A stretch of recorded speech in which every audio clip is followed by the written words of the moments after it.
Il existe des lieux qui éveillent les plus belles parties de nous, des lieux où l'âme peut enfin évoluer. Bienvenue en Californie, à Encinitas, à Carlsbad, sur les plages de Venise et de Santa Monica.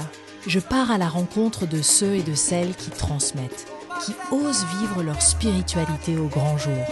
Sur ces terres imprégnées de sagesse, de Yogananda à David G, entre les anges, le souffle et la liberté d'être, la spiritualité se vit, s'invite, se pratique. Roller aux pieds, sourire sur mon visage, de retour sur ma terre natale, je vous invite à explorer avec moi ces chemins de transformation, là où la vie elle-même devient un maître spirituel. Bienvenue dans Spiritualité du Monde, saison 2, une invitation à voyager vers l'extérieur et surtout vers l'intérieur.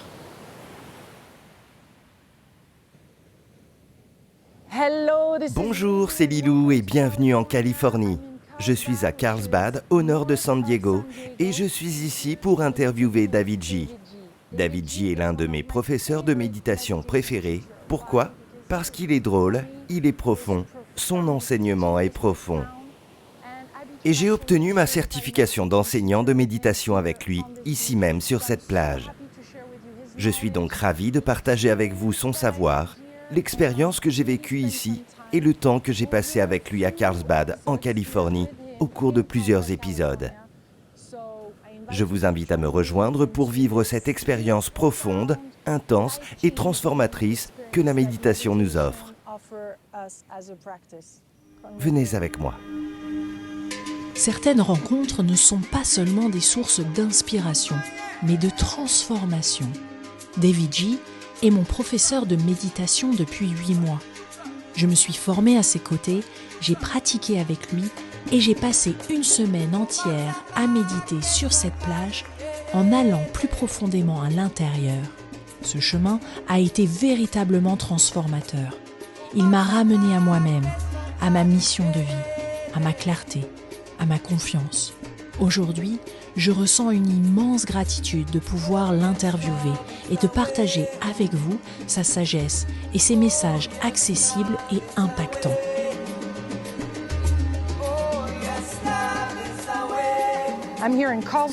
Je suis ici à Carlsbad, en Californie. C'est notre point de départ. Nous suivons le programme de formation des enseignants depuis 4 mois et cette semaine était celle de la certification. Je suis très honoré que tu aies accepté cette interview, David G. Je sais que tu n'en accordes pas beaucoup, c'est donc un véritable honneur pour moi. C'est un honneur pour moi et merci de t'être investi à fond dans la formation des enseignants et d'y avoir brillamment réussi. Tu es bien sûr une personne très performante. Tu as vraiment ouvert la voie à tous les autres. Merci donc d'être une si belle incarnation de cette sagesse intemporelle. Merci. J'aimerais donc aborder directement le sujet de la transformation, car je sais qu'au fond, la transformation est au cœur de ta démarche.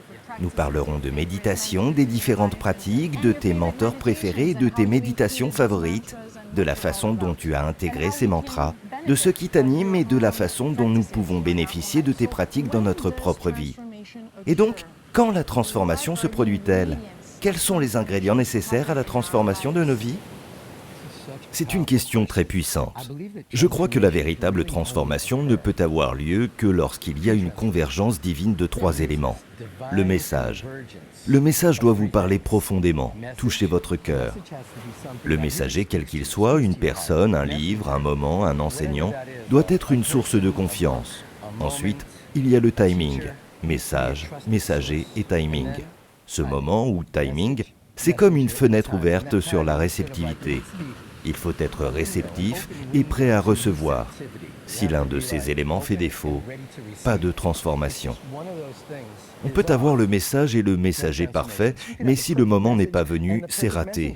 On s'est tous dit, si seulement j'avais reçu cet enseignement à 25 ans, ou quelque chose comme ça. Mais nous n'étions pas prêts. Ce n'était pas le bon moment, même si on avait ces 2 autres composants.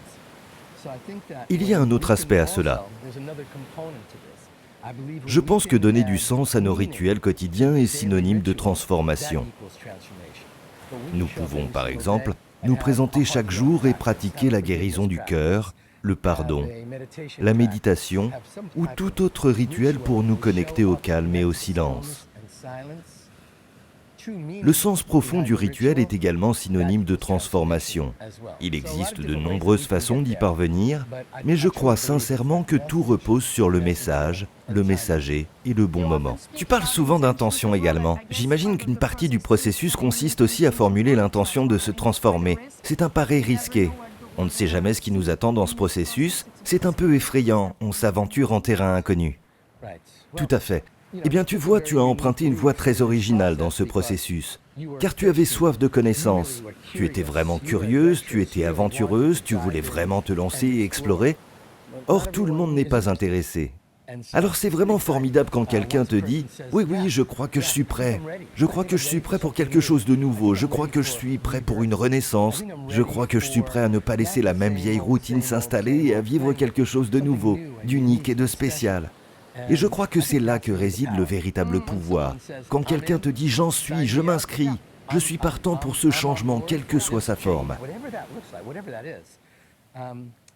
Ensuite, il faut qu'ils s'y mettent et qu'ils consolident leur engagement, car on sait ce que ça donne quand on force quelqu'un à venir s'asseoir. On observe souvent ce phénomène dans les programmes de désintoxication. On prend une personne en pleine addiction et on lui dit « Allez, viens !» On lui propose un programme en 12 étapes ou autre chose, et au final, ça ne marche pas, parce que ça ne venait pas du cœur. Alors quand on sent vraiment, tu sais quoi, je crois que je suis prêt pour un changement. Je crois que j'aimerais aller de là où je suis à là où je voudrais être. C'est là, la première étape, la toute première. Oui, il y a donc clairement un moment opportun. On parle même d'un appel, d'un désir profond. Quand j'ai entendu parler de toi, je n'avais jamais entendu parler de toi pendant des années et tout à coup, j'ai su que je devais participer. Du jour au lendemain, hop, j'étais dans le programme, oui. Il y a donc quelque chose, je veux dire, j'ai l'impression que c'est notre cœur qui nous guide le mieux vers le cours, le professeur, le programme ou la pratique les plus pertinents à un moment donné. Oui. Comment se fait-il que le cœur soit tellement plus puissant que notre cerveau ? Parce que votre cœur ne ment jamais, j'en suis convaincu. L'intellect est certes très puissant, le cerveau l'est tout autant, mais le cœur, lui, ne ment jamais. Et donc, lorsque nous ressentons un appel, s'il s'agit d'un véritable appel, d'une sorte de convocation, Joseph Campbell en a parlé à travers le voyage du héros. Au début, le héros entend l'appel et résiste généralement. Il se dit « Pas moi, ce n'est pas le bon moment, ce serait peut-être trop difficile ». Puis, à un certain moment, le héros se dit « Pourquoi pas moi ?» Et il fait alors ce premier pas. Je pense que c'est à ce moment-là que le voyage commence. Mais nous avons tous déjà été appelés, entendus ou ressenti quelque chose, et nous nous sommes demandé « Est-ce ma tête ou mon cœur ?» Si vous vous posez cette question, c'est que c'était votre tête. Quand on le ressent vraiment si profondément que toi, en tant que professeur de méditation, que nous deux, en tant que pratiquants assidus, nous pratiquons la méditation, nous pratiquons pour entrer dans ce calme et ce silence. Et quand on arrive à se calmer un peu, tout ce bruit disparaît et on n'entend plus que les murmures de notre cœur. Voilà le message, voilà la vérité vraie, et elle ne ment pas du tout. Pourquoi la méditation est-elle peut-être la pratique la plus puissante qui soit ? J'y ai résisté si longtemps. Beaucoup d'enseignants en parlent. Je n'arrivais pas à adhérer, tu sais, même si j'avais entendu que c'était très puissant. Mais comment se fait-il que ce soit l'une des pratiques les plus profondes, si ce n'est la plus profonde ? Comment est-ce que tu résumerais cela ? Parce que je sais à quel point tu es passionné. Oui, parce que tout le reste est une activité. Tout est une activité. Réfléchis à ça. Quoi que ce soit, du vélo, du chant, de la danse, de la prière, de la course ou de la marche, ce sont toutes des activités. Il n'y a qu'un seul état de calme, un seul. Et nous n'y avons même pas accès pendant notre sommeil. On s'agite, on tourne sur soi-même, on bouge sans cesse entre le sommeil paradoxal, le sommeil profond et tous ces autres aspects de la vie. Alors quand on peut enfin prendre le temps, se consacrer à soi-même, ne serait-ce que 5 minutes, ou même 16 secondes, pour inspirer profondément et lentement, puis expirer, personne ne le fait. Personne ne fait ça. Si on pouvait intégrer ça à notre quotidien, disons 10 fois par jour, on régulerait probablement mieux notre système nerveux et on ferait de meilleurs choix. Je pense que la méditation est la voie vers des choix plus conscients, plus intentionnels. J'ai l'impression qu'avec la méditation, on ne peut plus se cacher. Il y a tellement de moments dans notre vie où on s'anesthésie, où on se distrait. Là, c'est comme si on était assis face à soi-même. Et c'est parfois très inconfortable. Bien sûr, car qui connaît tous tes secrets? Seulement toi. On peut les cacher à beaucoup de gens, mais eux ne les connaissent pas forcément. Qui a été la personne la plus dure avec nous? Nous-mêmes. Même si quelqu'un a été vraiment méchant quand on était enfant, on a continué à reproduire ce schéma encore et encore pendant des décennies parfois. Alors oui, parfois, c'est vraiment difficile de se retrouver seul face à soi-même, devant le miroir, en se disant « je ne veux pas voir ça ». Et c'est pourquoi je crois qu'il faut accepter son ombre et sa lumière, c'est un cheminement. On ne peut pas simplement dire « oh, je vais juste accepter mon ombre et la mettre en lumière ». Non. Il y a de la honte, du dégoût de soi, de la tristesse et de la culpabilité. Tant d'aspects de notre vie qu'on a cachés et gardés dans l'ombre. Et puis soudain, tu te retrouves assise, les yeux fermés, les pensées affluent et tu utilises une technique comme la pleine conscience, la méditation, un mantra ou autre, un scan corporel, peu importe, même une visualisation guidée. Soudain, ce genre de choses se produit et on atteint cet état où l'on se dit « Waouh, c'est vraiment moi !» Et tu l'as dit si bien, tu sais qu'il n'y a nulle part où se cacher. Oui. Et cette conversation me rappelle un moment fort que j'ai vécu avec Ram Dass à Maui. À un moment donné, il a dit « Je suis la conscience aimante », puis il s'est arrêté, il a ralenti et a répété « Je suis la conscience aimante, je suis la conscience aimante ». Et dans notre société, nous n'avons pas souvent l'occasion de ressentir cet amour, cette lumière, cette conscience, ce silence. Et il y a quelque chose que nous avons si peur de voir et de ressentir, notre véritable divinité, notre amour véritable, notre pureté, notre conscience aimante. C'est tellement puissant, cela nous effraie. Et il semble que nous ayons créé toutes ces protections, tous ces traumatismes et tous ces filtres pour nous empêcher de ressentir ce nectar pur. C'est un nectar, n'est-ce pas? Comment pouvons-nous cultiver cette conscience aimante, cette lumière intérieure? Comment pouvons-nous nous y connecter et accepter qu'elle vienne en nous? Comment pouvons-nous nous permettre de la ressentir pleinement? Je pense vraiment que c'est très simple et basique, mais c'est différent de ce que nous faisons. Ça commence par une simple respiration. Chaque matin au réveil, la première chose que je me dis est « Me voici dans ce moment présent, sacré et précieux. Qu'est-ce que tu veux que j'en fasse aujourd'hui? Qu'est-ce que tu veux que j'en fasse aujourd'hui ?» Et j'attends simplement les réponses. Parfois, il n'y a pas de réponse. Et parfois, on se dit qu'on pourrait être un peu plus indulgent envers soi-même, un peu plus patient avec la personne avec qui on vit. On pourrait simplement prendre le temps de respirer un peu plus. Je pense donc que tout commence par une démarche intentionnelle, car la plupart d'entre nous sommes comme des feuilles emportées par le vent. Et nous pensons « Oh, je suis un esprit libre. Je vais où le vent me mène, d'accord. » Mais si nous commençons à vivre une vie plus intentionnelle, cela nous permet d'approfondir notre raison d'être. Et si nous vivons une vie plus intentionnelle, plus guidée par un but, alors l'épanouissement est bien plus profond et nous commençons à faire des choix encore plus conscients. J'aime la façon dont dans tes livres, notamment je crois dans Secret Powers, tu parles de ces questions sacrées que nous pouvons nous poser chaque matin dans le cadre de notre pratique. Tu vas nous parler plus en détail des différents éléments que nous pouvons intégrer à cette pratique, mais parle-nous davantage de ces questions sacrées, de leur origine et de la façon dont nous pourrons les utiliser au quotidien. Oui, on se lève, on fait pipi, on se brosse les dents, on se coiffe, on prend une douche, on va aux toilettes, on promène le chien. Il y a environ 25 choses que nous faisons en pilote automatique chaque jour. Et si, au tout début de ce rituel, on pouvait instaurer un moment de calme et de silence et se poser des questions si profondes qu'elles effacent tout le reste?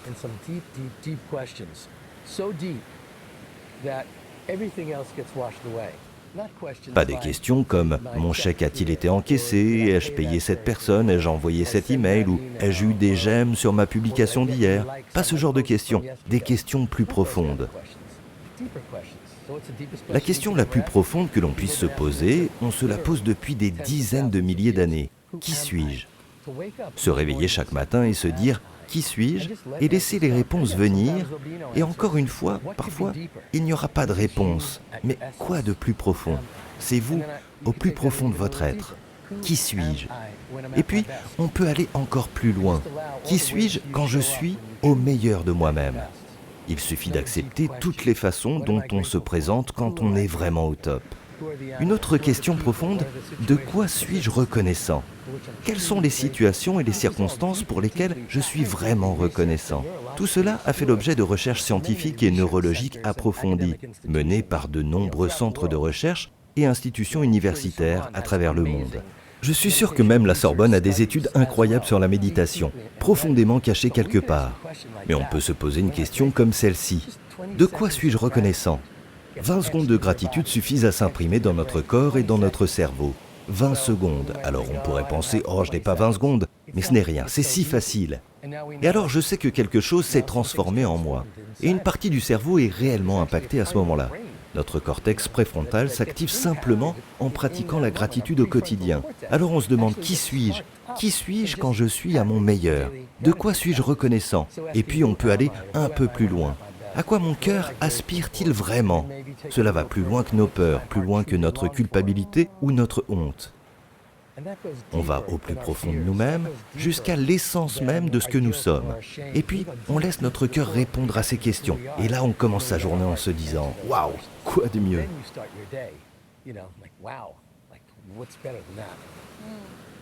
Comment atteindre cet endroit intérieur qui est resté si longtemps inaccessible? Donc, poser ces questions après, je ne sais pas, 2 ou 3 minutes d'un exercice de respiration quelconque. Pas besoin de quelque chose de compliqué, pas besoin de pranayama ou de yoga. Il suffit de prendre quelques grandes inspirations et de soupirer en expirant. Tu sais, on a tous un peu honte de faire ça. Personne n'a envie de le faire en public, mais tu es Oli. Qui est avec toi? Peut-être quelqu'un, peut-être un animal, ils dorment probablement. Alors au réveil, on pourrait faire ça et passer un moment seul, dans le calme et le silence, pour se poser ces questions. C'est incroyable cette corrélation entre la respiration et le fait de laisser entrer l'esprit, Dieu, la lumière. Oui. Parce que sinon, on a l'impression de se replier sur soi. Et c'est comme si on n'était pas les canaux, les êtres de lumière que nous pouvons être. Ça fait en quelque sorte disparaître les murs. Dans de nombreuses traditions de sagesse et traditions religieuses, notamment l'islam, le judaïsme et bien d'autres, on retrouve le concept de sakina ou shekina. Il s'agit en fait du souffle divin. Comment y accéder? En l'aspirant. On peut accéder au souffle divin. Et comment entre-t-il? Uniquement dans le calme. Ce calme émane du divin et enveloppe le calme qui est en nous. Nous sommes alors connectés à un niveau plus profond et universel. Ainsi, pour quelqu'un qui n'y croit pas, il suffit de prendre une grande inspiration lente et profonde, de se connecter à cet espace, au centre de son être, et l'on fera probablement de meilleurs choix tout au long de la journée. Et si quelqu'un qui est un peu plus confiant ou qui croit en quelque chose de plus grand que lui-même, cela pourrait être n'importe quoi, alors même en visualisant, je permets à cette couverture confortable et apaisante de silence et de respiration, de venir en moi comme un abri sacré et de me réconforter. Quelle est ta vision de tout ce qui se passe ici? Ces difficultés que nous traversons, les grâces que nous recevons parfois, et pourquoi avons-nous décidé d'entreprendre ce chemin? Je veux dire, qu'est-ce que... L'esprit ne peut pas déplacer une chaise, l'esprit ne peut pas donner une étreinte, l'esprit ne peut pas donner un baiser, l'esprit ne peut pas réconforter quelqu'un en lui posant une main sur le dos. Mais nous avons cette capacité. Alors peut-être sommes-nous ici pour soulager la souffrance de chacun par l'intermédiaire de l'esprit, de la source ou autre.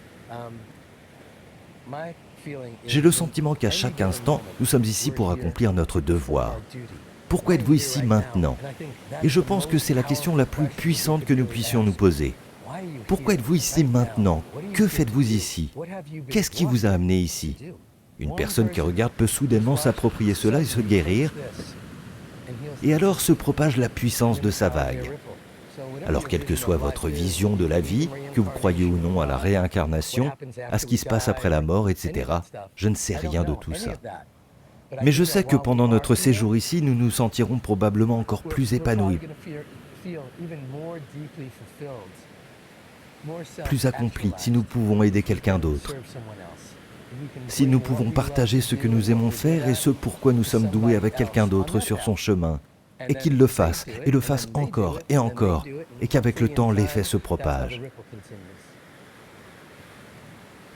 J'adore cette conversation. C'est agréable d'avoir ces échanges enrichissants, n'est-ce pas?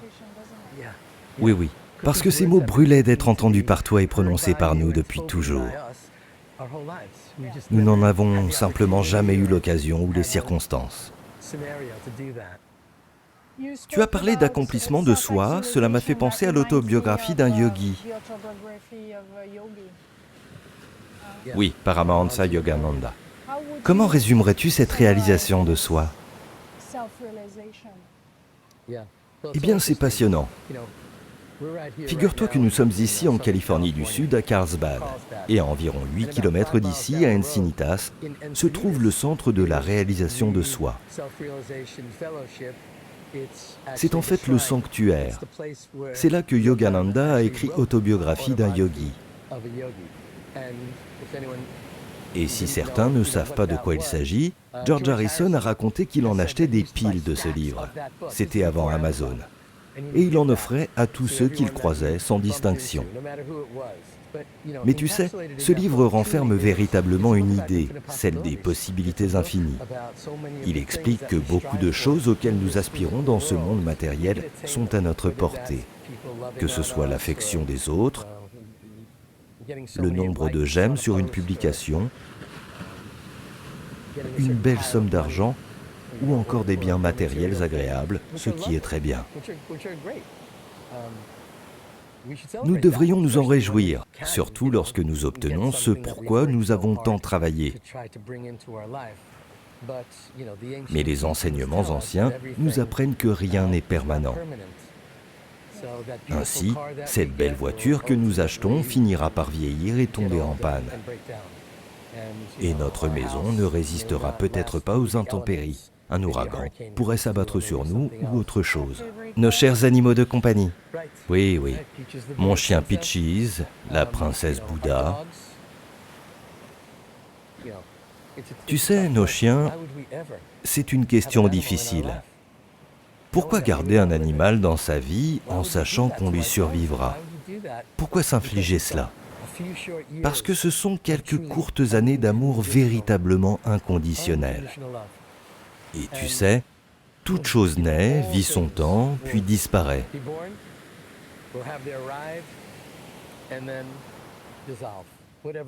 Quoi que ce soit, nos vies, un repas, ce podcast, une vague, c'est l'enseignement le plus profond et c'est là que Yogananda l'a écrit. Imagine, cet océan immense s'étend à perte de vue.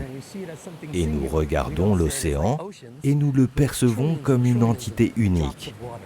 Nous ne le voyons pas comme plusieurs océans. Mais en fait, il s'agit de milliards et de milliards de gouttes d'eau. Et puis de temps à autre, une vague surgit et s'individualise, se sépare de l'océan, devient un individu, puis s'effondre.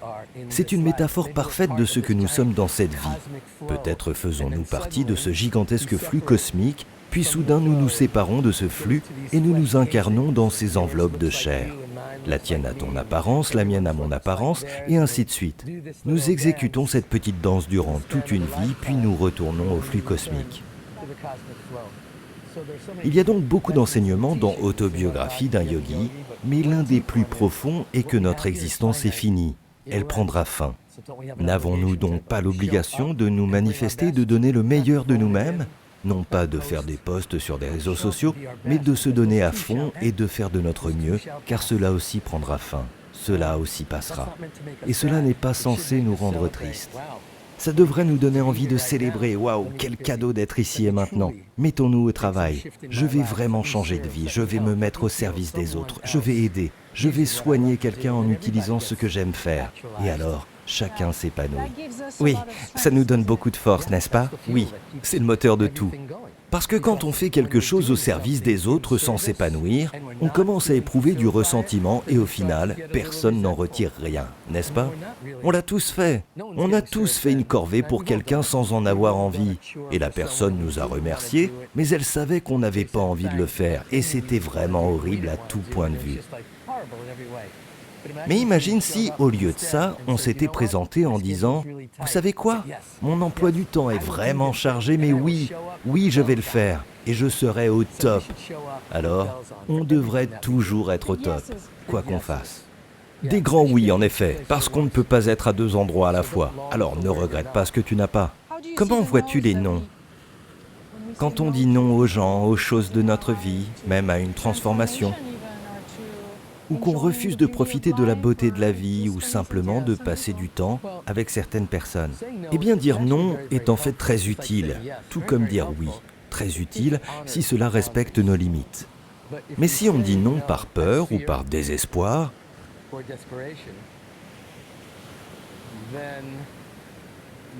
on se coupe de nous-mêmes, on se bride.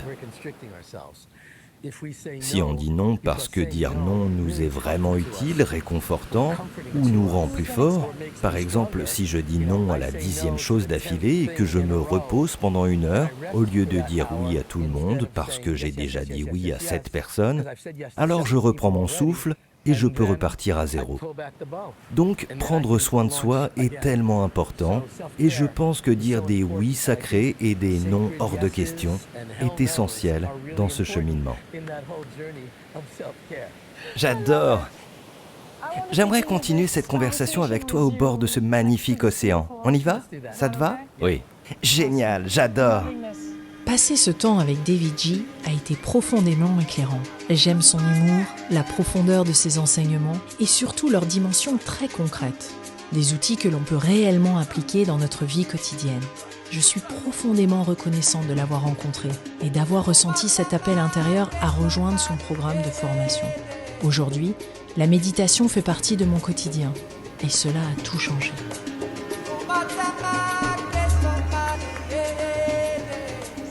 C'est ton lieu? Oui, c'est mon lieu. J'ai probablement médité ici pendant plus de 10 000 heures. Il y a combien de temps as-tu commencé à méditer? Eh bien, j'ai commencé à la fac, mais ce n'était pas... C'était un cours d'études asiatiques expérimentales. C'était de la méditation zen.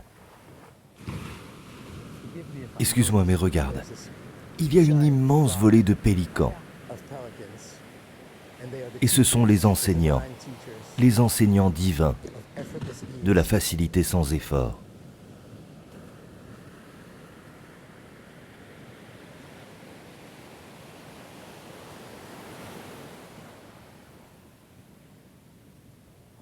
C'est tout simplement incroyable. Cela ne nous apprend-il pas tout ce que nous devons savoir pour traverser le monde avec fluidité? C'est tout simplement parfait.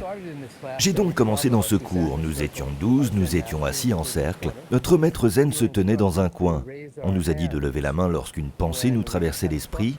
Il tenait à la main un bâton de bambou de 45 cm appelé Kezaku. Et lorsque nous levions la main, il venait nous taper dans le dos. Je n'ai donc tenu que quelques semaines dans ce cours, dans cette école de méditation. C'était ma première expérience. Puis je suis parti parce que je n'en pouvais plus. Et je me suis mis à la contemplation des bougies, puis à la pleine conscience et enfin à Vipassana. Puis je me suis intéressé au mantra et au tantra, et ensuite j'ai découvert la méditation par la dégustation de chocolat. Tu es resté un moment? Oui, j'y suis resté un certain temps. J'ai pratiqué certaines de ces techniques pendant 1 semaine ou 2 seulement. Pour d'autres, je m'y suis vraiment investi à fond. Et j'ai commencé à changer certaines choses dans ma vie, mon alimentation, ma façon de parler, etc. Puis je suis rentré dans le monde de l'entreprise. Plus je m'y enfonçais, plus tout cela m'échappait.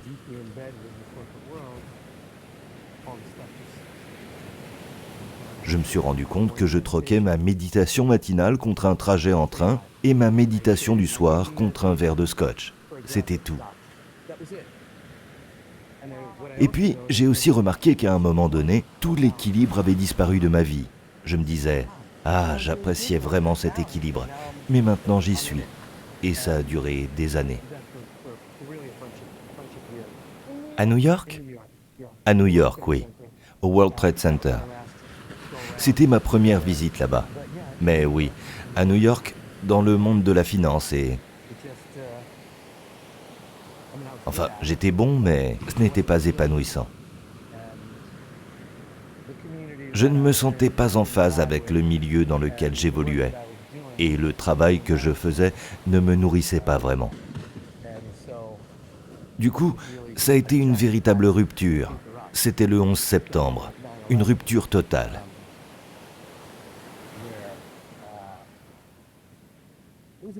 Une pause, une rupture complète.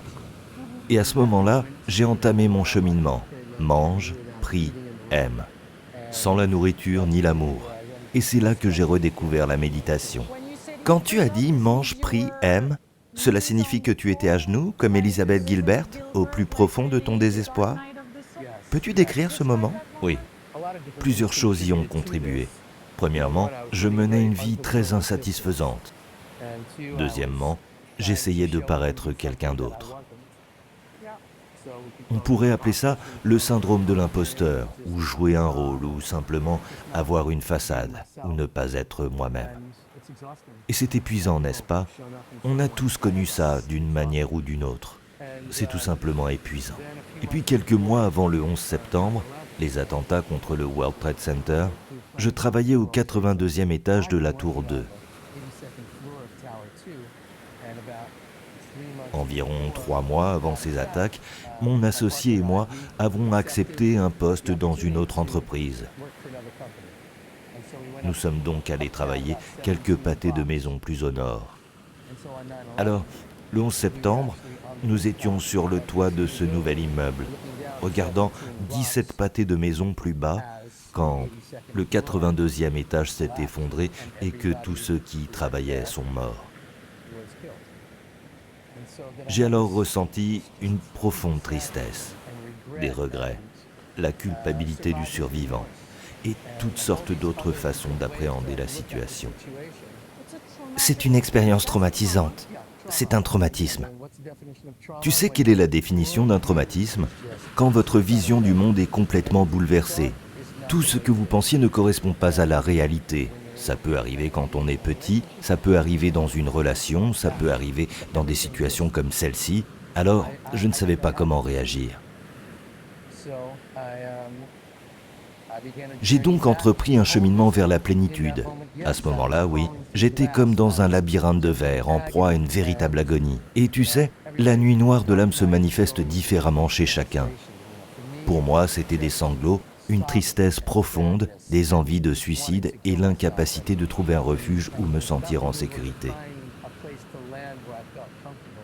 En gros, plus aucune lumière.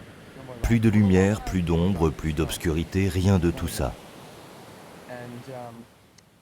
Et puis j'ai entrepris ce voyage. Je suis allé à une retraite de méditation à Oxford, en Angleterre. Deepak Chopra animait cette retraite.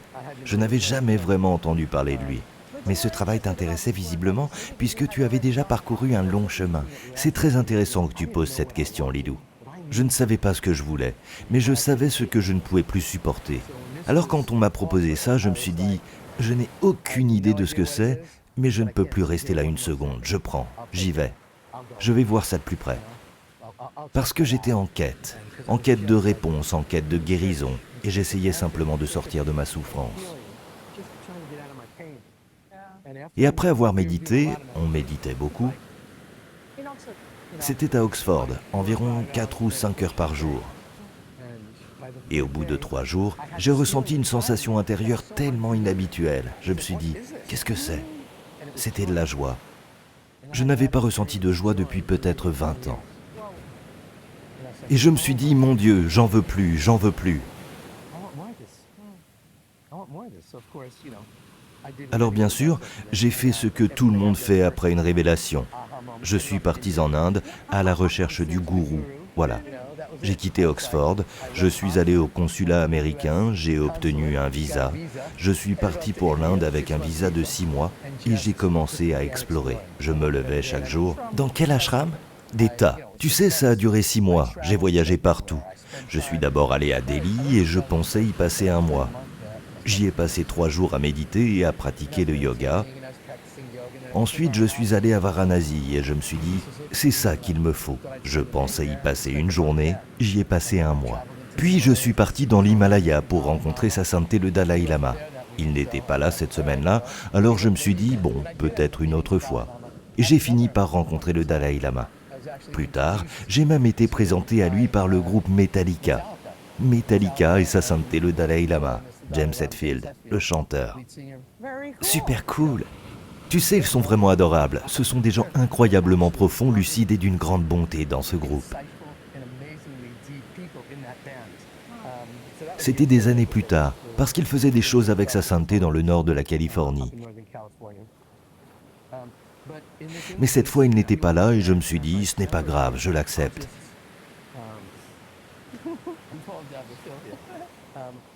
Je vais continuer mon chemin pour me trouver moi-même, mon chemin pour trouver le maître spirituel.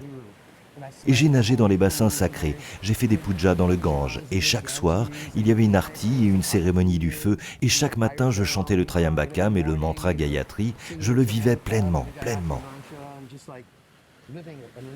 Tu l'assimilais? Oui, c'est ça. Je suis descendu dans le sud de l'Inde, à Tamil Nadu, à Swamimalai, en pleine jungle. J'y ai vécu environ 45 jours. En silence et sans manger? En silence. En faisant du panchakarma, tu sais, les 5 purifications. Donc oui, j'ai dû perdre une vingtaine de kilos et j'étais déjà plus mince quand je suis arrivé là-bas, mais le seul liquide que je buvais était de l'eau chaude. C'était tout, rien d'autre. Et c'était une période de drogue et de rock'n'roll ou plutôt genre gourou et drogue comme Ramdas? Ce n'était pas ta voie? Non, ce n'était pas mon truc. Tu voulais les enseignements et l'illumination. J'étais à la recherche du gourou. Que signifie gourou? C'est celui qui dissipe les ténèbres. Je cherchais la personne qui allait dire ou faire quelque chose, ou me désigner du doigt. Et alors je me serais dit, ah bien sûr, c'est ce que je recherchais. Et c'est arrivé environ 5 mois et demi plus tard. J'étais allongé dans un hamac au milieu d'une forêt d'un arcadier au Kerala, dans le sud de l'Inde, en train de lire la Bhagavad Gita. Je la lisais environ 2 heures par jour, sans exception, depuis 5 mois et demi. Mon visa arrivait à expiration, il n'était valable que 6 mois. Et je lisais quand soudain, pour la 500e fois au moins, je suis tombé sur le chapitre 2, verset 48, où Arjuna, le grand guerrier, s'adresse à Dieu, Krishna, et lui demande « Comment dois-je vivre ma vie? Comment dois-je parcourir le monde ?» À ce moment-là, Krishna répond « Oh, comment es-tu censé vivre ta vie ?» Chapitre 2, verset 48, « Yogastha kuru karmani » Yogastha, ancre-toi dans le moment présent et agis ensuite. Et là, ça m'a frappé comme un éclair. C'est comme si je me disais, oui, j'ai vécu en mode réactif. J'ai vécu avec un système nerveux déréglé. Ma vie est tellement loin de ce que j'étais quand j'ai suivi ce cours d'études asiatiques à l'université. Laisse-moi revenir à ce moment. Laisse-moi vivre pleinement le moment présent. Laisse-moi apprendre à respirer, à tout absorber, puis à faire un pas, puis à agir, puis à m'exprimer, au lieu de rester en mode réactif et d'être conditionné. Et voilà, c'était du genre « Oh mon Dieu, ça a tout changé !» J'avais lu cette phrase, et c'est pour ça que je parle de message, de messager et de timing. C'était le messager, et c'était le message. Mais ça n'avait jamais été clair avant ce moment-là. Ça m'a parlé si fort à ce moment-là, et ça m'a transformé au niveau cellulaire. Je n'ai plus jamais été le même depuis. Alors maintenant, quoi que je fasse, où que je sois, j'ai cette énergie qui me dit, avant de faire un pas, sois simplement présent. Yogastha, ancre-toi dans le moment présent, et ensuite réponds de façon plus réfléchie à ce qui se passe, à ce qui arrive. On fait des choix plus conscients quand on fait ça. Je suis rentré chez moi en trombe et je me suis dit « Oh mon Dieu, c'est ça, c'est comme ça que je veux vivre ma vie, parce que je veux tout vivre pleinement. » Et après des mois à faire ça, à vraiment approfondir ma pratique de la méditation, parce que je méditais 3 heures le matin, 3 heures l'après-midi, c'était ça. Et je mangeais toujours un bol de lentilles par jour. Mes amis sont venus me voir et me dire les choses en face. Ils m'ont dit « Mec, tu dois faire autre chose que de rester assis là à manger des haricots. » Et je leur répondais « Pourquoi? C'est génial, je vis un rêve. » Alors il me disait, oui, mais ton propre concept Yogastha comporte une deuxième partie, tu l'as dit, Kuru Karmani, alors agis. Tu ne fais que pratiquer le Yogastha. Tu n'agis pas concrètement, tu n'aides personne. Pourquoi n'apprends-tu pas à enseigner la méditation? Tu pourrais ainsi transmettre et partager ce que tu aimes faire. Et pourquoi n'apprends-tu pas à former des personnes à enseigner la méditation? Et là, c'était comme un accomplissement. C'était ça, c'était mon appel. C'était comme ce que j'aime faire, je vais devenir expert pour le transmettre aux autres. Comment ancrer cette méditation et comment la partager. Le début de l'infini. Enfin, je ne suis pas le début, mais je fais partie de ce flux. Magnifique. On peut dire que ton cœur s'est ouvert. Oh mon Dieu, oui. Est-ce que c'était à ce moment-là que ton cœur s'est ouvert ou est-ce que c'est arrivé à un autre moment? C'était la fissure et elle a continué à s'agrandir. Et elle s'ouvre, tu sais, en étant ici avec toi maintenant au bord de l'océan. Mais quand elle s'est rouverte, c'était comme une renaissance, c'est comme une remise à zéro? Exactement. À ce moment-là, toute la tristesse que j'éprouvais pour tout ce que je regrettais ou pourquoi j'avais des remords dans ma vie,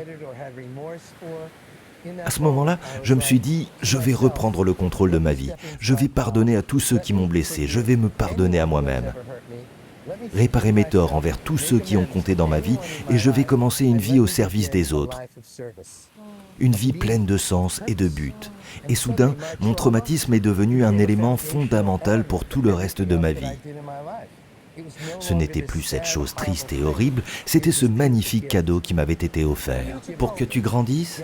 Oui, pour que je grandisse, que j'apprenne et que je continue à trouver un sens et un but à ta vie. Donc c'est une transformation, il n'y a pas de retour en arrière.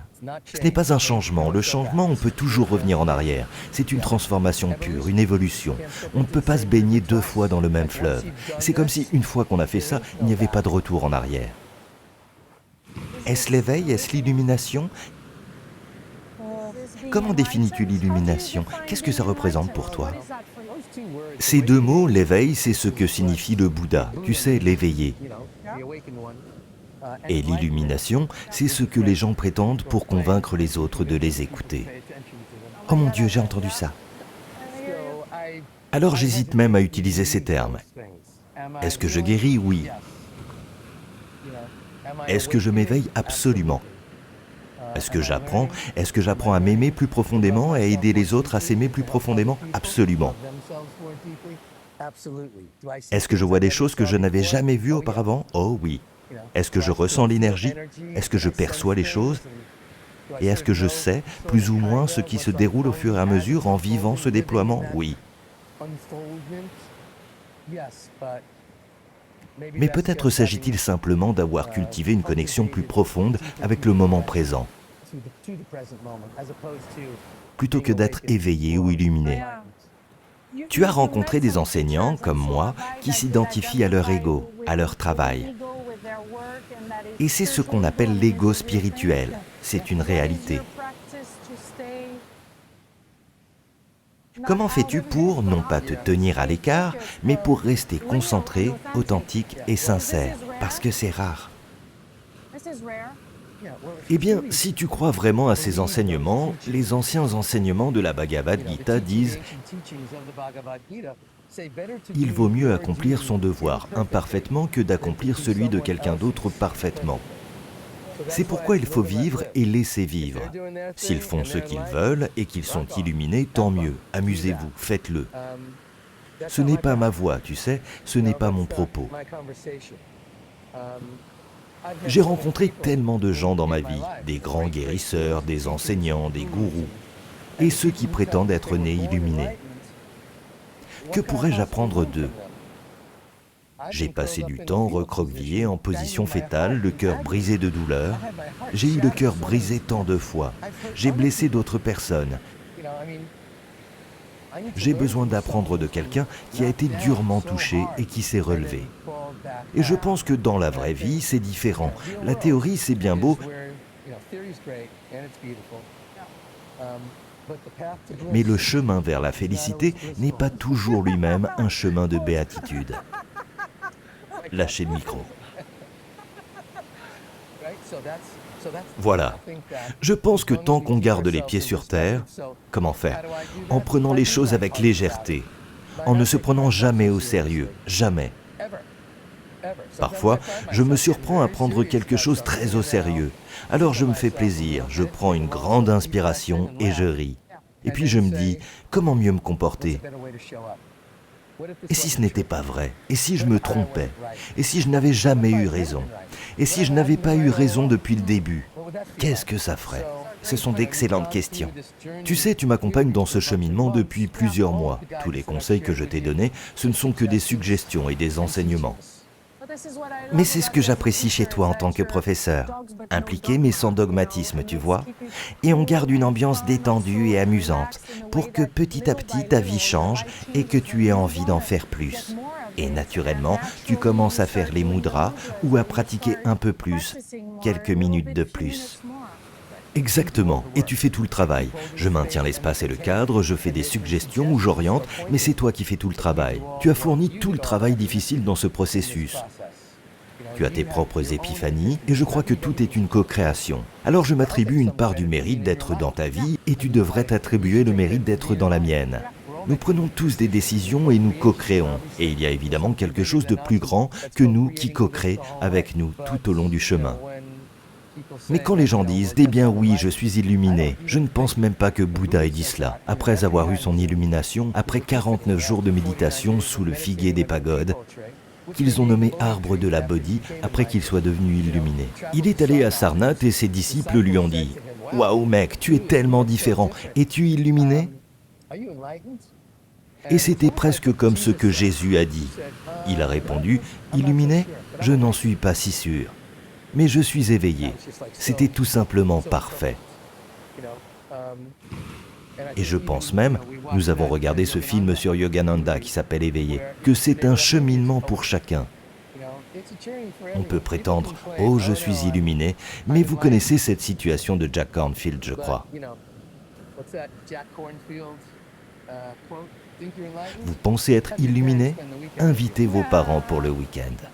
Alors on peut tous prétendre être illuminé, être patient, magnifique, tant qu'on n'est pas mis à l'épreuve. Mais dès qu'on l'est, par exemple, on entend des gens dire « Je suis si patient », genre « D'accord, peut-être que tu l'es, mais si quelqu'un vous fait ça pendant 15 minutes, toutes les 10 minutes, à un moment donné, vous allez vous dire « Arrêtez, je ne suis plus si patient ». Il est donc nécessaire d'être mis à l'épreuve, et je pense que c'est bien de se tester soi-même. Il faut sans cesse tester, apprendre, grandir, s'épanouir, tester, et ensuite appliquer ce qu'on a appris.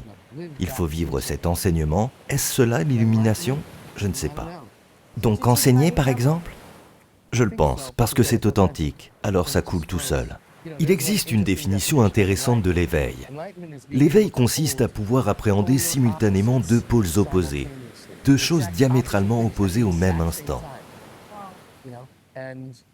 Il est facile de se dire « je peux appréhender ceci, puis cela », mais peut-on les appréhender simultanément ? Peut-on embrasser l'ombre et la lumière en même temps ? C'est un véritable défi. Imaginez, combattant de la liberté ou terroriste. On peut osciller entre les deux, mais peut-on les appréhender tous les deux ? Car alors, on appréhende le contenu, le yin et le yang de toute notre vie, de toute existence. Quel est ton type de spiritualité ? Ou quelle est la lignée dans laquelle tu t'inscris ? Comment est-ce que tu concilies tout cela ? Car je t'ai entendu parler du bouddhisme, des Védas, de la Bhagavad Gita. Tu n'as pas mentionné la Bible, mais tu as évoqué beaucoup d'autres choses. Comment fais-tu ? Parce qu'il semble que nous ayons appris que ces spiritualités sont contradictoires et que nous devons choisir, suivre une lignée, un gourou ou une voie quelconque.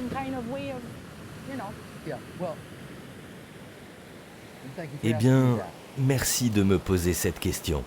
Je vois ça un peu comme la nourriture, ou plutôt, tu connais certainement les vins français. Si tu ne buvais toujours que du Bordeaux,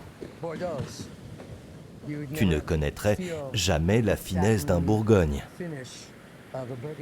Tu sais comment parler à une Française.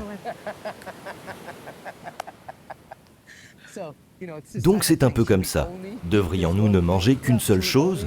Devons-nous nous contenter du foie gras pour toujours ? Ou pouvons-nous dire « Non, élargissons nos horizons, élargissons notre vision du monde, essayons de nouvelles choses ». Je sais que ce monde est très attaché aux traditions et aux lignées et que les gens demandent « Suivez-vous le Maharishi, Deepak Chopra? Qui est votre gourou? Est-ce tel ou tel Rinpoche? Wayne Dyer et Louise Hay ?» J'ai pris une espèce d'engagement à tout intégrer et à prendre un fil de chacun. Un fil qui résonne en moi. Je prends un fil pour tisser ma propre tapisserie et c'est ce que je veux partager avec les autres. Et je leur donne la permission. J'offre cet enseignement. Peut-être s'agit-il de Pema Chodron, la nonne bouddhiste, et peut-être que cela ne vous parle pas. Alors passez à autre chose. Il existe tant d'autres voies, tant d'autres points d'accès pour nous. Je crois donc que davantage de personnes ont cessé de méditer et ont interrompu leur cheminement spirituel à cause des règles, plutôt qu'elles ne les ont adoptées. Je les honore donc toutes. Je n'ai rien de négatif à dire sur aucune de ces lignées, ni sur aucun de ces enseignants. Et ils m'ont tous enrichi d'une manière ou d'une autre. Mais je pense que ma démarche consiste à trouver ce qui nous parle, à l'intégrer profondément et à en faire notre mode de vie, à en faire ce que nous sommes. Applique-les et vis-les pleinement. Tu sais, ça ne veut pas dire que les gens dans les sectes ne peuvent pas se sentir bien, mais ce n'est pas mon truc. Mon truc, c'est plutôt, Lilou, explorons les enseignements du Bouddha et explorons certains de ses interprètes modernes. Explorons le Vedanta et explorons certains de ses interprètes modernes. Et si on amenait Don Miguel Ruiz dans la discussion, car les 4 accords Toltec ressemblent un peu à certains enseignements bouddhistes. Et puis regardons les enseignements d'Adi Shankara, l'Advaita Vedanta, la non-dualité, l'unité, qui sont apparus 700 ans après Jésus, mais qui font écho à tout ce qui les a précédés. Alors tu sais, ma philosophie, c'est la non-violence aussi. La non-violence, oui, ça commence avec le concept bouddhiste du noble sentier octuple. La vision juste, l'intention juste, la parole juste, l'action juste, l'effort juste, les moyens d'existence justes, la pleine conscience juste, la concentration juste, le samadhi juste. Et puis soudain, on voit que le Patanjali en parle peut-être dans les Yoga Sutras, lorsqu'il parle d'ahimsa, de non-violence. Et puis attendez, Jésus en parle aussi à peu près à la même époque, le Christ compatissant. Et là, c'est comme si on disait « Oh là là, ce sont des enseignements universels ». Chacun va donc choisir sa voie, et chacun, message, messager, timing, va trouver quel est mon point d'accès ici, quel est l'élément qui me parle dans tout ça. Je comprends que tout cela peut s'imbriquer. Et je crois que c'est aussi en partie ce qui transforme notre monde. Enfin, peut-être pas tout le monde, mais certaines personnes sont attirées par cette unité, par les points communs, par la nécessité de tout rassembler et de vraiment agir à la racine. Car il y a tellement de points communs, tellement de choses à célébrer et des fondements plus solides sur lesquels construire. Et nous devons vraiment nous rassembler au lieu de nous comparer. Car il y a tellement de conflits à ce sujet. Je veux dire, comment se fait-il que les religions puissent se livrer de tels conflits, toutes ces lignées bouddhistes, etc. C'est drôle, mais je ne vois pas ça comme... Enfin, tu sais, c'est comme si les bouddhistes se disputaient. Bon, peu importe. C'est contre-productif. Oui, mais ce n'est pas mon monde, c'est le leur. Mon monde, c'est trouver un bel enseignement bouddhiste qui vous parle, l'intégrer et le vivre. Ma traduction en spiritualité serait donc ce voyage que nous entreprenons depuis notre moi le plus intime. Nous sommes des êtres de chair et de sang, tâtonnant et trébuchant dans la vie, commettant des erreurs, nous trompant, souhaitant pouvoir revenir en arrière, implorant que les choses soient différentes. Et puis c'est le voyage que nous faisons vers notre être le plus magnifique, notre meilleure expression, lorsque nous disons la chose parfaite au moment parfait, lorsque nous nous sentons soudainement si entiers dans cet instant, nous souvenant de la plénitude de notre être. Tout cela, faire certaines choses parfaitement, vivre pleinement notre dharma, notre raison d'être. Et je pense que c'est un voyage vers ce que nous faisons constamment, en prenant une petite pincée, une goutte ou davantage de cela, en l'intégrant à notre vie, et puis le voyage recommence. C'est donc un aller-retour. Pour moi, la spiritualité est le chemin que nous empruntons tous, du personnel vers l'universel, puis chemin-retour. Et peut-on dire que nous l'exprimons tous d'une manière ou d'une autre, et donc il y a presque autant de spiritualité que d'individus ? Absolument. Et cela évolue aussi à différents moments de notre vie. Alors oui, on pourrait regarder quelqu'un et se dire « Oh, cette personne n'est certainement pas spirituelle, on peut l'éliminer d'office. » Mais ce n'est pas inconditionnel. Ce ne serait pas l'enseignement. L'enseignement, c'est que ce n'est peut-être pas le bon moment. De même que pour nous, il y a toujours eu message, messager et timing. Soudain, nous devons soutenir les gens dans leur processus de guérison jusqu'à ce que ce moment arrive. Nous n'avons pas à les réparer, n'est-ce pas? Nous n'avons pas à les changer, à faire quoi que ce soit. Juste créer un espace propice pour que ça se produise. Avec amour. Oui, tout avec amour. Pourquoi pas? Exactement, pourquoi pas? Merci. Avant d'aborder plus en détail tes techniques, il est important de préciser que tu parles souvent de David Simon comme l'un de tes maîtres. Tu as cité Pema Chodron, Thich Nhat Hanh et d'autres figures importantes dont tu intègres les enseignements. Mais David Simon occupe une place particulière dans ton cœur. Il a été ton mentor. Il nous a quittés. Pourquoi le considères-tu comme un maître? Quelles sont selon toi les caractéristiques d'un grand maître? Pourquoi tu as été attiré par lui et pourquoi avez-vous passé autant de temps ensemble? C'est lui qui a contacté Deepak Chopra et lui a dit « Viens en Californie ». Deepak était alors dans le Massachusetts, très impliqué dans le mouvement de la méditation transcendantale et travaillait avec le Maharishi. David Simon lui a dit « Viens en Californie et faisons quelque chose ensemble. Fondons tout cela sur la recherche et les preuves et partageons-le avec le public. » Et Deepak a dit oui. Alors, quand je suis arrivé ici, ils se fréquentaient depuis une quinzaine d'années. J'ai participé à un atelier après qu'une amie m'ait dit « Tu ne fais que rester assis à ne rien faire. Qu'est-ce que tu fais ?» J'ai donc répondu « Très bien, je vais à un atelier en Californie. » J'avais déjà rencontré Deepak lors de cette retraite de méditation et à cet atelier, ils m'ont proposé le poste de directeur des opérations du centre.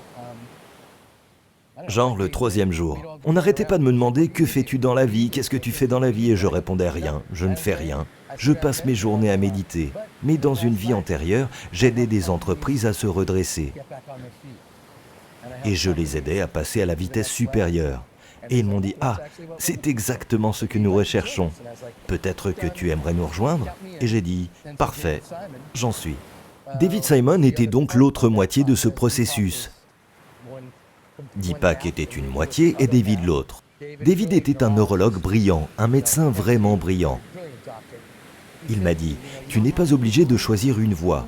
Explorons les enseignements soufis pendant un moment, puis explorons le yoga vasista.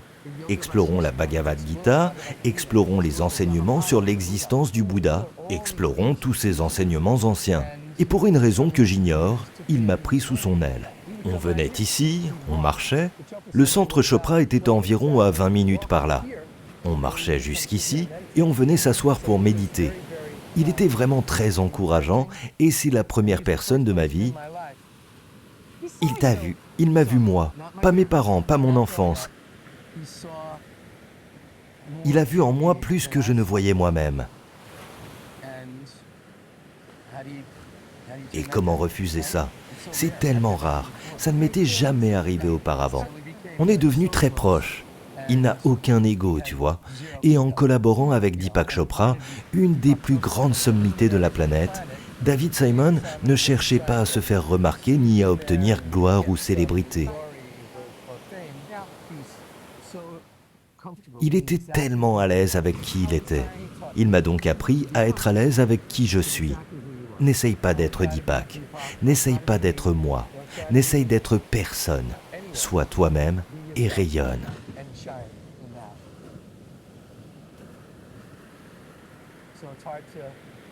Il est donc difficile de ne pas le considérer comme l'un de mes plus grands maîtres, un ami très cher et quelqu'un à qui je pense constamment.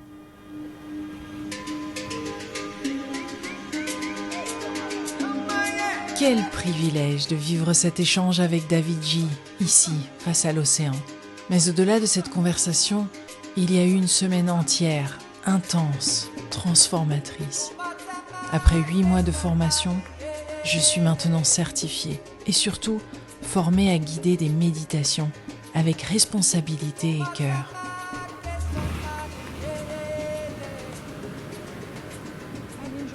J'ai adoré notre semaine ensemble, enfin ces 4 derniers mois de formation d'enseignant. Et il y a vraiment des éléments très forts dans ce programme.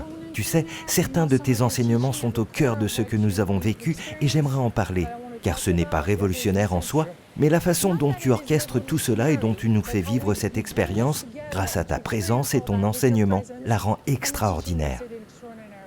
Et tout cela avec la coopération de la nature, n'est-ce pas ? Parfois, le soleil tape fort, comme en ce moment. Parfois, tout change et les nuages arrivent. Ou bien le vent se lève. Parfois, l'océan est si calme, si doux. Et d'autres fois, les vagues déferlent. Et parfois, il y a aussi des gens autour. Les oiseaux chantent et tout ça. Et d'autres fois, donc tout ça est une co-création que nous avons réussi à construire. C'était vraiment génial. J'ai adoré la façon dont chaque matin on s'asseyait sur le sable et à 7 heures, le soleil se levait et on était là à méditer avec toi. C'était vraiment spécial de vivre ce moment. C'était mon moment préféré de la journée. Oui, commencer la journée par une méditation au lever du soleil, assis sur le sable, en respirant l'air de l'océan. Si on peut commencer sa journée comme ça tous les jours, qu'est-ce qui pourrait arriver de si grave pour gâcher la journée ? C'était vraiment super. Et puis après, on a fait plein de méditations différentes, avec plein de configurations différentes. Tes préférés ? Oh oui, parmi mes préférés. Tu sais, on a pratiqué la méditation méta. On a récité des mantras et on a respiré l'air de l'océan pour laisser cette guérison entrer dans nos cœurs. Nous avons pratiqué le So-Om, le Om à Om. Vous savez, tant de pratiques différentes pour nous connecter, nous ancrer à la terre, nous unir. Nous avons même invité des intentions dans nos cœurs. Et pendant que nous étions là, j'ai remarqué que Jupiter était juste au-dessus de nos têtes. C'est la planète de la bonne fortune, la planète de la chance, de la force et du pouvoir. Alors nous avons pratiqué cette technique spéciale de lâcher de sutra, n'est-ce pas ? Nous avons puisé dans les aspects les plus profonds de nous-mêmes pour guérir, pour nous éveiller. La bienveillance, la compassion, le pardon et l'amour. Nous avons utilisé ces principes comme enseignement lors d'une méditation. C'était tout simplement magnifique. Ce fut un moment vraiment très spécial pour moi, ainsi que pour tous les participants. J'ai vu comme tu as peaufiné tout ça au fil du temps pour l'améliorer. Tu enseignes cela depuis 22 ans. Je vois à quel point tout s'est déroulé naturellement pour nous, les participants. On pouvait simplement s'abandonner, faire confiance au processus et obtenir quelque chose d'inattendu. La bénédiction d'une transformation et libérer une partie de notre âme qui était peut-être restée en sommeil ou figée à cause de difficultés passées. Alors, du tai chi sur la plage jusqu'à tes enseignements. Parce que je pense qu'il y a tellement d'aspects différents qui peuvent vraiment s'éveiller pendant ce processus. Oui, il faut s'immobiliser. C'est primordial, il faut rester immobile. Mais ensuite, si on arrive à bouger notre corps et à le ressentir, si on arrive à respirer, à vraiment apprendre à respirer, personne sur cette planète ne respire suffisamment. Alors, on a pratiqué ça tous les jours. On a pratiqué tellement de choses différentes. On a pratiqué l'enseignement mutuel, n'est-ce pas ? C'était la partie la plus effrayante. Il y a ce jour où l'on enseigne une pratique de gratitude à son partenaire, puis où l'on reçoit cette pratique en retour. Un jour où l'on cherche sa méditation préférée. Nous avons fait des scans corporels. Nous terminions aussi chaque journée par une méditation.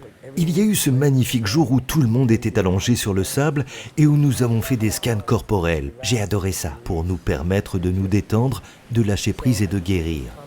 Je pense donc qu'il y a cette combinaison. Nous élevons notre intellect grâce à tous ces enseignements. Nous enrichissons notre âme, car ce sont des façons de vivre. Ce sont des façons d'appréhender le monde. Nous guérissons nos cœurs, car nous avons tous eu le cœur brisé. Toutes sortes de choses sont arrivées. Et puis, il faut bouger physiquement, sinon on devient des limaces. Alors, en faisant ces mouvements très doux de tai chi, on s'étire et on bouge vraiment. Et avec le qigong, on active différentes parties de notre corps.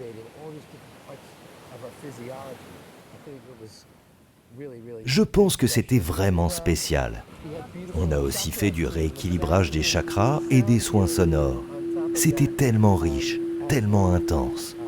Et je suis si heureux que tu m'aies fait confiance pour t'accompagner chaque jour. Quand on s'engage dans un processus aussi puissant, surtout pendant 4 mois, enfin, j'ai tellement aimé que je l'ai fait pendant 8 mois. Pour s'y investir pleinement, il faut faire confiance et lâcher prise. Car on avait déjà des questions avant.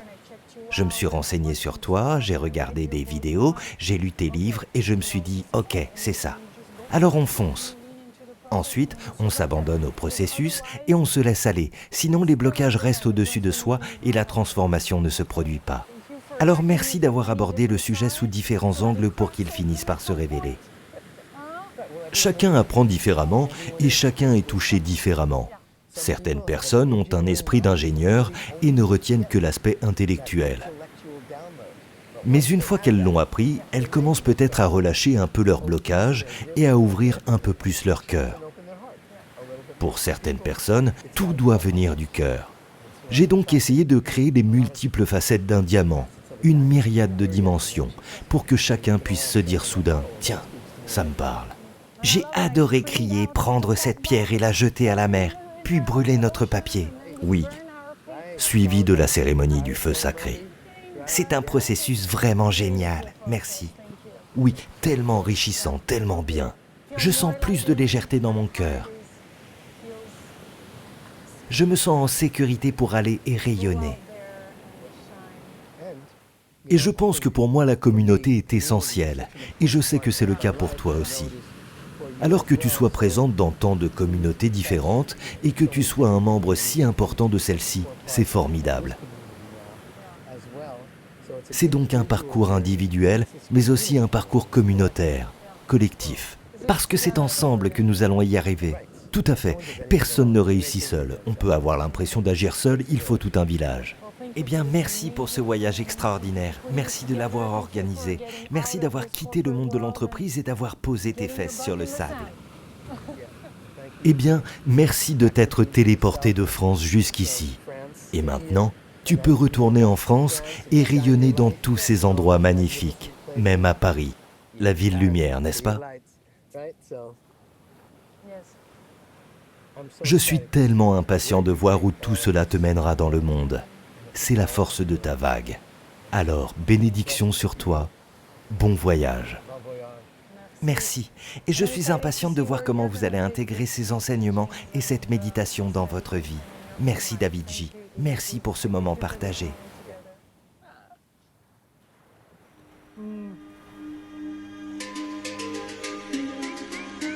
Merci de faire partie de cette aventure.